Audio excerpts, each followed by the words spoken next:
Bueno, pues ya estamos de regreso. Ya está con nosotros el licenciado José Mario de la Garza. Bienvenido, muy buenos días. ¿Cómo estás, Erika? Jonathan, buenos días. Licenciado. Buenos gusto de estar con ustedes. Licenciado, pues se acerca el 5 de febrero, la fecha fatal en la que el presidente ha amenazado, amagado que presentará una serie de iniciativas, entre ellas una para desaparecer a 10 organismos autónomos. Ayer revisábamos la lista en este espacio y de pronto la gente puede pensar que ¿quiénes son los organismos autónomos? Y hablábamos, a ver, la Fiscalía General de la República, el Banco de México, el INAI, la COFESE, el INE, son organismos autónomos. Y la verdad es que el listado no es tan grande. Cuando nos dice que 10, pues estaría acabando con la mayoría. Sí.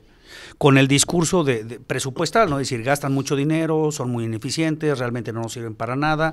Y dice el presidente, voy a proponer que estas estructuras que tienen autonomía se asignen a otras dependencias o otras secretarías del propio Poder Ejecutivo.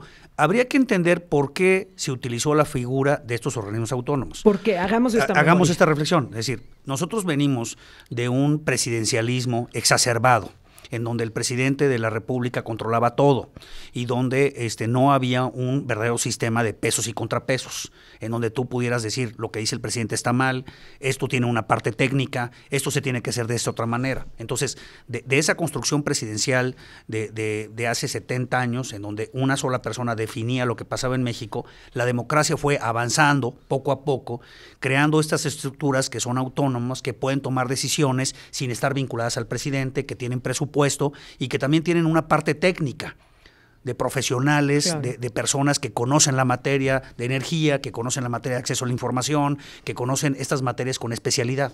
Entonces, de alguna forma se fue creando una estructura independiente de la fuerza que todavía tiene el presidente de la República en este país. A ver, en teoría, entonces, estos órganos tendrían que funcionar alejados de la mano gubernamental. Es decir, sin importar quién sea el presidente, tiene que haber una impartición de justicia justamente en esos términos, justa. Claro. Independientemente de quién sea el presidente, hay una regulación que tienen que cumplir los medios de comunicación. Independientemente del presidente, hay normatividades en materia de competencia económica que tienen que ser respetadas y que se tienen que hacer valer.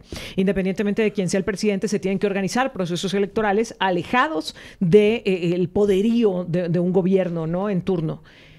Para eso fueron creados estos organismos autónomos. Para quitarle al presidente el control. Porque ahorita que tomas el tema electoral, ¿no? Pues en la presidencia se definía pues quién ganaba y quién perdía y no había una verdadera respeto a la votación, ¿no? Entonces se dijo, vamos a crear una estructura independiente, autónoma, con presupuesto, con personas que organicen elecciones de forma profesional y que no estén a las órdenes del presidente, a los caprichos de una persona o a los intereses de otros grupos que tengan esta autonomía. Y entonces fue creándose en México este sistema que es el único que funciona en el mundo. La democracia funciona cuando tú tienes a un poder ejecutivo, a un presidente que funciona con contrapesos, con estructuras que le pueden decir, no, estás mal, no vas a hacer esto, la Corte te dice que esto está inconstitucional, el INAI te dice que entregues esta información, la Comisión Reguladora de Energía te dice que hay que hacer estos procesos. Eso es lo que se pensó para que México funcionara. Me quiero detener en el caso del INAI, porque ha sido uno de los que el presidente ha usado como bandera para decir no funcionan. Tal vez las nuevas generaciones no sepan lo que hace el INAI o no lo conozcan a cabalidad, pero gozan del trabajo que lleva a cabo el INAI. A ver, mucho se ha cuestionado por qué en décadas pasadas solo había una versión oficial y ya. Es decir, para que pudiéramos en los espacios informativos dar una noticia, dependíamos de la información que venía desde los entes gubernamentales. ¿Por qué? Porque no había forma de acceder a la información. Es decir, si nos decían que la construcción de una obra pública había costado 15 millones de pesos, teníamos que confiar que había costado 15 millones de pesos porque no podíamos acceder a los contratos, porque no podíamos acceder claro, a la licitación, claro, a quién la había realizado, en qué condiciones, en qué tiempos. No podíamos asomarnos ahí los medios de comunicación. Y entonces, gracias al INAI, hoy tenemos esa información. Podemos saber quién construyó esa obra, cuánto costó, cuánto tiempo tomó, bajo qué esquema se llevó a cabo y quiénes son incluso los beneficiarios. Pero dice el presidente que no funciona. Que no funciona, que hay que desaparecerlo, que no hay que olvidar que también el acceso a la información es un derecho humano. que tenemos todas y todos en México. Entonces, el presidente con el argumento de cuánto se gasta y el dinero que se invierte, también manipulando la información, porque se gasta mucho más en otras cosas en México. Es un presidente que dice que el INAI no funciona, pero que a la vez trata de ocultar la información al INAI a través de la reserva de la misma bajo el argumento de la seguridad. Claro.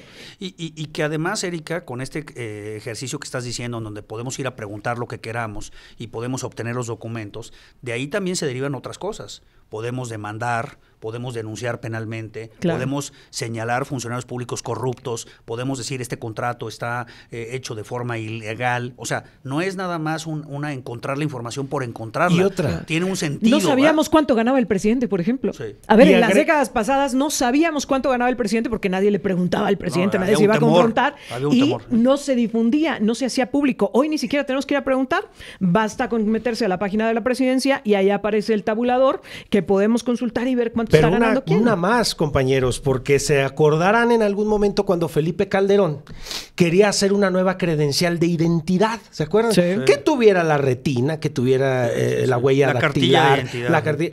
Y saltó el INAI porque era también es el protector de los datos personales. Claro. Y ahí todos dijeron, no, ¿cómo va a ser posible que Calderón tenga nuestra identidad? Y también de eso se encargó el INAI en aquel momento. Y entonces tú decir, vamos a desaparecer al INAI, vamos a quitar esta estructura, vamos a impedirle a las personas que tengan acceso a la información, vamos a salir con un discurso de que el INAI gasta mucho dinero y vamos a incorporar al INAI ya no como una estructura autónoma, sino como una estructura dependiente del Ejecutivo. ¿Cuál es el riesgo ahí, Erika? Lo que tú estás diciendo, que como ya el Ejecutivo es tu jefe, y ya está subordinado a él, mañana te mandan llamar, oye, a ver, todo lo que pidió Erika y Jonathan, por favor, ni se los contestes. Yo soy tu jefe, tú estás subordinado a mí y te estoy dando una orden. En cambio, la autonomía lo que permite es tomar decisiones sin tener que preguntarle al presidente de la República. Y ni siquiera de preguntar, sino decir, esa información ya no la subas a la página. Como que ya no está funcionando. Ocúltenla. Y tú eres el empleado. Es que tú estás en una posición de subordinación, tú eres un empleado. Ah, ¿no quieres? A ver, pues despídanlo y pongan otro.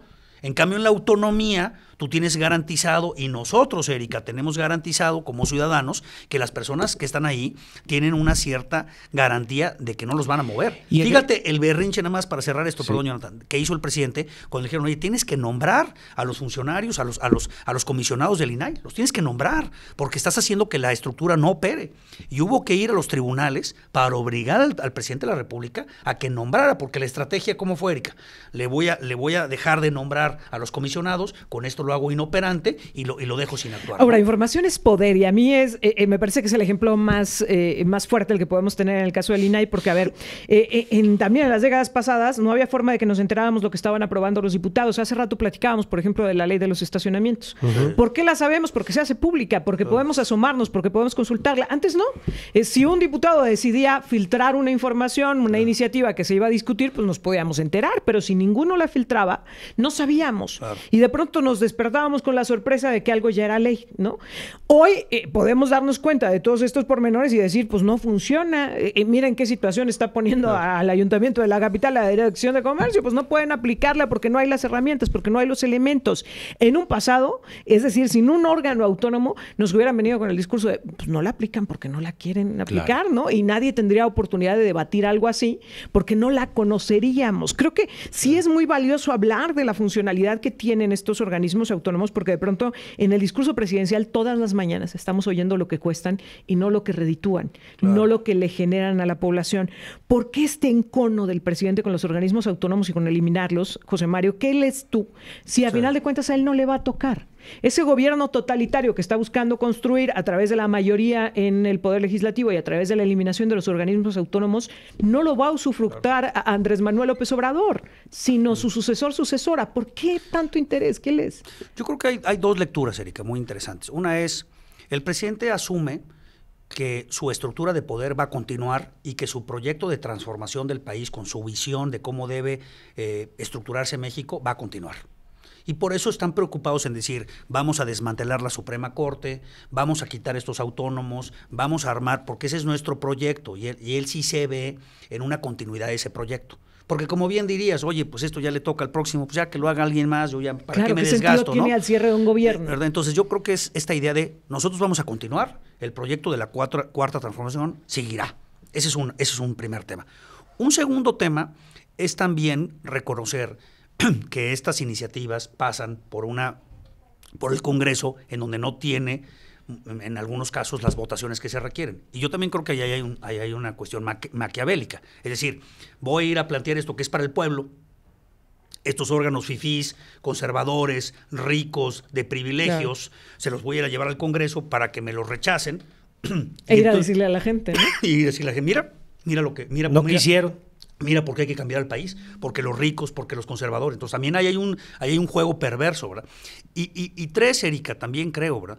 En un país con tanta pobreza, con tantas injusticias, utilizar el tema de los salarios y del dinero en una forma tan superficial, tan de mala fe, me parece que es también no entender nada, o entenderlo todo, ¿verdad? Porque claro, si tú le dices a grupos vulnerables en este país que están en pobreza, que un funcionario gana 100,000, 200,000 pesos, pues claro que eso genera coraje, genera un ambiente de crispación, ¿verdad? Entonces el presidente utiliza eso, porque tampoco ha dicho todos los beneficios que hemos obtenido con estos, como bien decías tú, con estas autonomías. Pero ¿sabes qué me llama mucho la atención? Y se lo pregunté temprano por la mañana a Emilio Álvarez y Casa, es que para ser un presidente que dice que va a transformar el país, de pronto parece que estamos regresando al pasado. A ver, con un presidente que tenga el control de todos estos temas de competencia económica, de telecomunicaciones, de organización de elecciones, de procuración de justicia, de energía, etcétera, de manejo de medios de comunicación, de todos estos temas, que los tenga bajo control. Con un Congreso totalitario a favor, mayoritariamente a favor del gobierno en turno, no estamos regresando a esas viejas épocas del PRI. Al presidencialismo máximo, en donde una sola persona con sus decisiones puede controlar todo y no hay contrapesos que le digan... No es un contrasentido una transformación, es decir, ¿de qué transformación nos hablas? ¿De una transformación para regresar a aquellas épocas en donde era lo que decía el presidente? Que son las que no queremos, porque fueron las épocas en donde hubo todos los abusos, toda la corrupción, todas las violaciones a los derechos humanos y donde no hubo manera, como bien decías, Erika, de detenerlo. Hoy por lo menos estas estructuras lo que nos permiten es detener esto. Oye, voy a tomar esta decisión. No, hay un contrapeso que te lo impide. Si nos quitas a los ciudadanos ese mecanismo para defender nuestros derechos y lo que por Constitución nos corresponde, pues nos dejas en una posición muy vulnerable. Y como dices tú, vendes la idea de que hay que cambiar a México porque México no funciona, porque México fue un país cooptado por las mafias del poder, por las estructuras del dinero. Ese es tu discurso, es tu narrativa de todos los días. Pero por otro lado, las estructuras que a los ciudadanos y a las ciudadanas nos garantizan el respeto a los derechos humanos, las desmantelas, lo cual, pues como bien dices, es un planteamiento que es contradictorio, ¿no? Y una cosa, ayer el exrector de la UNAM, José Narro Robles, platicó con nosotros diciendo, porque ahorita no sabemos cuáles va a él querer eliminar de los órganos autónomos. Solo sabemos que se salva la Comisión Nacional de Derechos Humanos. Comisión de Derechos Humanos, pero dijo algo interesante el rector de la UNAM. ¿Qué sigue? ¿Las universidades? ¿Las universidades autónomas también están en la mira del presidente?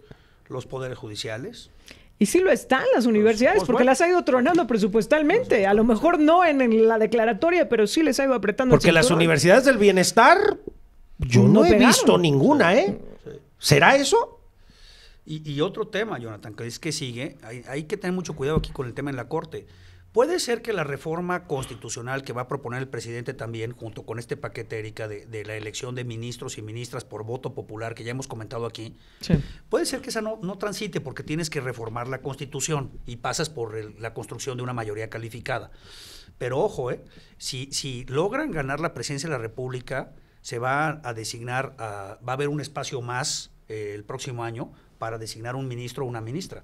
Y si vuelven a ocupar el mismo sistema, el que hay, mando 3, me lo rechazan, pongo el que yo quiero. Claro, entonces ya tienen 4, ya tendrían a 4 alineados. Con esos 4 controlan, porque acuérdate que requieres una mayoría para declarar las leyes que se aprueban en el Congreso inconstitucionales. Entonces, lo de la Corte tampoco está tan lejano.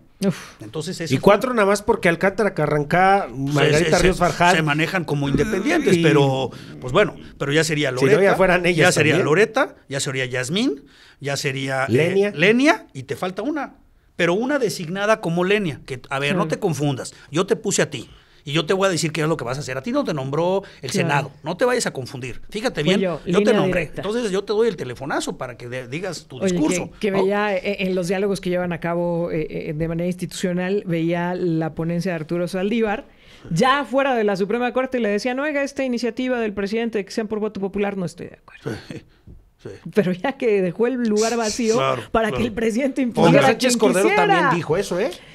Bueno, que pero quería- es que- distinta la historia, pero que Arturo Saldívar, que dejó el puesto para que el presidente impusiera a quien quisiera, ahora le dé la desconocida, pues ya qué sentido tiene cuando ya te fuiste Ya no a la tiene la 4T, presión. cuando ya le dejaste ahí el tapete Y dejas, tendido, ¿no? y dejas el espacio para que nombren Sí. a una gente impresentable. Claro. También, yo creo que, pues, debe Que ser. ni el presidente quería, porque todavía salió a decir, pues yo no la quería ella, pero pues la otra me Pues ya dijo que- que no. Oye, y brevemente, lo que está haciendo esto de devolver dinero y de decir que la inscriban en el ISSSTE, es una estructura perfectamente bien manejada.